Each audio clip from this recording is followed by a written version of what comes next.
mga Riale eh. Pero putok na putok kayo, nadapisan yung kapatid ko. Legit? Oo. Ano gusto niyo mangyari? Wala naman. Gusto lang namin na, ba't kayo lang ganun? Gusto lang namin ng clear, bakit ba target nyo ba talaga dalawa? Or Riale lang o kasali kami?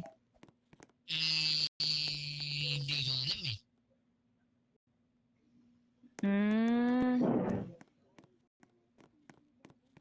Kasi, concern ko lang dito, ba't damay yung ang mga kapatid ko. Baka tatanga-tanga yung kapatid mo. Umigit na. Sa bagay. Hindi, bakit? Ano ba? Ano bang meron? Ano bang paki nyo idadami namin pamilya nyo?